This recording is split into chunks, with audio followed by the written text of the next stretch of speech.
Assalamualaikum warahmatullahi wabarakatuh. Perkenalkan, nama saya Adrian Pertakusuma dari kelompok 1 dan anggota saya yang bernama 1. Aditya Pratama, 2. Muhammad Irsyad Yafi, 3. Adra Afrizal, 4. Saya sendiri, 5. Ahmad Budiman.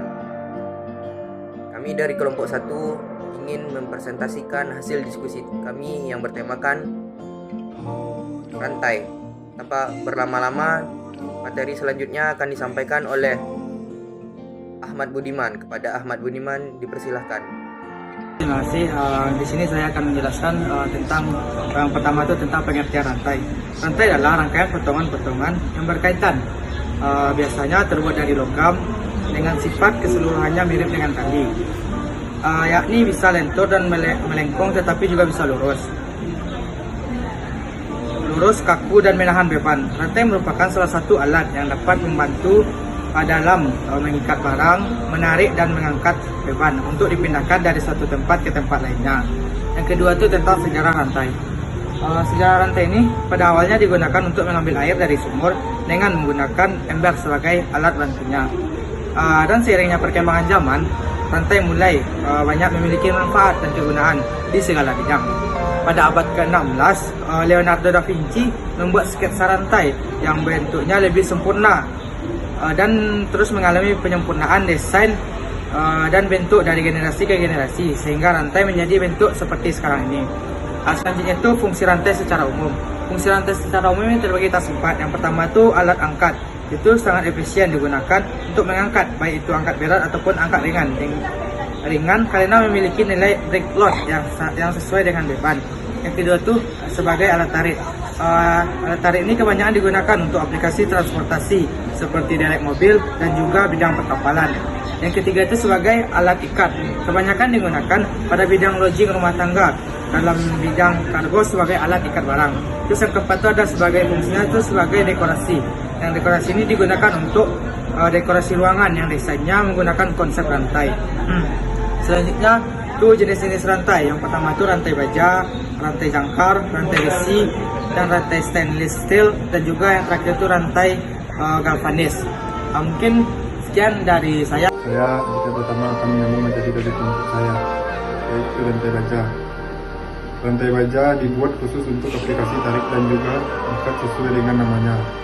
Rantai ini dibuat berdasarkan grade, yang dapat disebutkan dengan grade 80 dan grade 100. Semakin besar grade rantai tersebut, tentunya semakin besar juga daya angkatnya. Rantai ini biasanya digunakan pada aplikasi di bidang konstruksi dan juga perkapalan dengan beban angkat yang memang sangat berat. 2. Rantai besi. Rantai besi adalah rantai yang terbuat dari material besi, yang artinya elemen utama terkandung di dalamnya adalah besi. Besi adalah logam dalam deret transisi pertama dan juga merupakan unsur paling umum yang ada di bumi yang kita pijak ini. Yang memang besi adalah massa yang bentuk sebagian besar.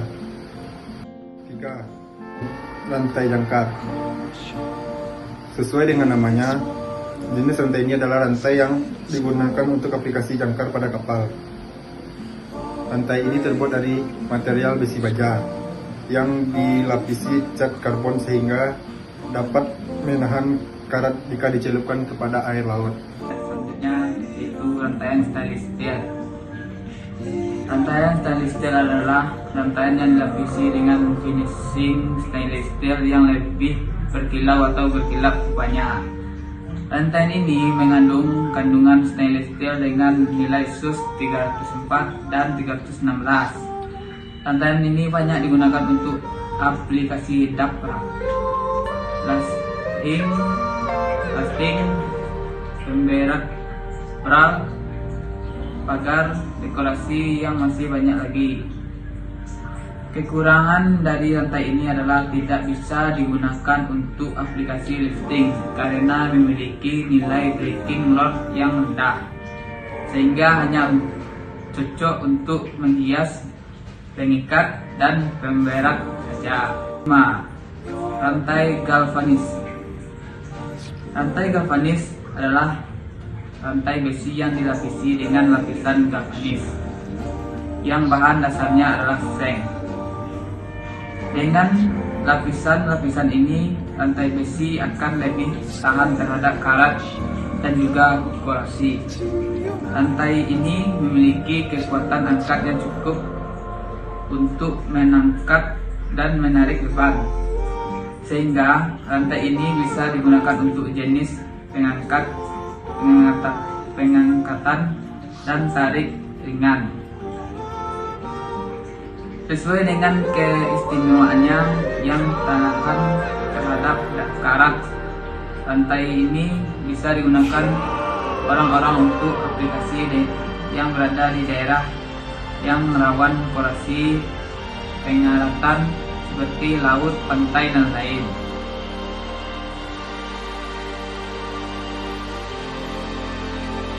Hitungan kecepatan rantai. Dua roda yang dihubungkan dengan tali, arah putar roda searah, seperti digambar dengan rumus V. Kecepatan linear roda A sama dengan kecepatan linear roda B. Kecepatan sudut roda A dikali dengan jari-jari roda A sama dengan kecepatan sudut roda B dikali dengan jari-jari roda B. Kecepatan sudut roda A dibagi kecepatan sudut roda B sama dengan jari-jari roda A, roda B dibagi dengan jari-jari roda A. Gambar selanjutnya, N2 per N1 sama dengan T1 sama dengan per T2. Rumus selanjutnya, kecepatan atau V 60 kali 3,14 kali D kali N per 1000 kali I, di mana D sama dengan diameter efektif roda, N putaran mesin atau RPM, I sama dengan rasio reduksi total tiap gigi. Kelebihan rantai baja pertama, daya tahan terhadap korosi atau karat baja yang terbuat dari campuran besi dan elemen lain memiliki daya tahan yang lebih baik. Cara pemeliharaan rantai, yang pertama pelumasan, yang kedua pembersihan, yang ketiga penggantian elemen baru, keempat perendaman dengan minyak atau oli, yang kelima perlindungan terhadap korosi dan karat. Selanjutnya, kegunaan rantai dalam kehidupan sehari-hari. Pertama, ini rantai sepeda motor, yang kedua rantai sling terbagi dengan 4 macam. Pertama, leg sling, ini macam-macam rantai sling terbagi 4. Yang pertama, leg lurus dibagi 2, dibagi 3, dan dibagi 4. Selanjutnya, rantai jangkar kapal dan rantai hewan peliharaan. Terima kasih kepada rekan-rekan semua, dan itulah hasil diskusi dari kelompok kami. Jika ada salah dan kekurangan, mohon dimaafkan. Wabillahi taufik wal hidayah. Wassalamualaikum warahmatullahi wabarakatuh.